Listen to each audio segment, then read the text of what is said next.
Hello, I'm back.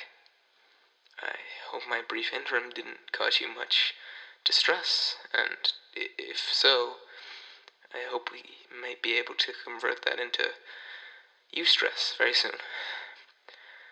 I also know that the leather restraints may be cutting into you slightly, but please, you need to understand that what I'm doing is for the good of the psychological field. You know, so many people don't even consider my work as a science anymore. Do you want to know why? Because science relies on results, and psychology just isn't getting the results it used to. No longer makes the leaps it once did. Do you know why? Ethics. Ethics bring down the greatest of ideas with human morality. What could we accomplish if those morals were cast aside?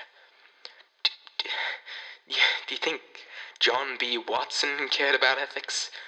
Did Pavlov? No.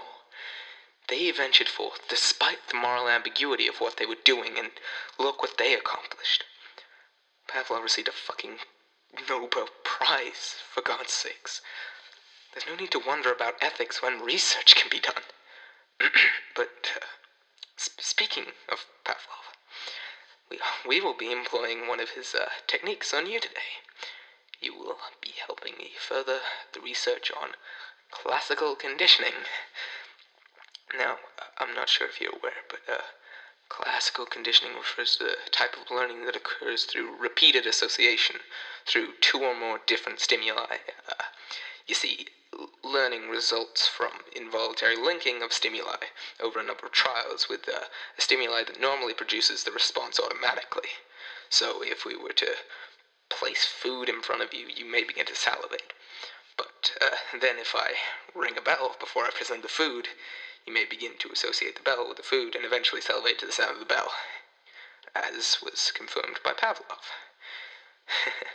It's fascinating, isn't it? Of course, classical conditioning is a three-phase process, slowly developing a connection of unconscious stimuli or stimuli that naturally occurs with a conditioned stimulus. So, that's what we'll be doing. Now, I've already conducted phase 1, which was very quick. It's just when you test the neutral stimulus by itself. In this case, I ring the bell, like so, and as you can view, there's no response. We can also test the unconditioned stimulus, which is the stimulus that happens naturally. In this case, an electric shock through your right arm, and we can see that gives the unconditioned response of your arm contracting and you screaming. Now we move on to stage 2, during conditioning. At this point, the neutral stimulus is paired with the unconditioned stimulus to produce an unconditioned response. So, I ring the bell, and like so, and then I turn on the battery. Excellent, and as we can see, the response is still the same as the unconditioned response with the addition of the bell. Now, if this continues, with the neutral stimulus being paired alongside the unconditioned response, we begin to develop association. Later, after much conditioning, we'll move on to phase 3, post-conditioning. But we got a very long way to go. But post-conditioning is the neutral stimulus becomes a conditioned stimulus, which produces a conditioned response, which usually takes on a similar look or effect as the unconditioned response. Speaking plainly, after much conditioning, you will learn to associate the bell with the pain of shock. Now, if we were to simply do this for a short time, you may start to develop a fear of the bell or even muscle tenseness when you hear it, but that's not what we want to stop at. If we continue conditioning, I believe we can accomplish something. The unconditioned response, for the stimulus, the conditioned stimulus to cause your body to physically inflict pain on itself.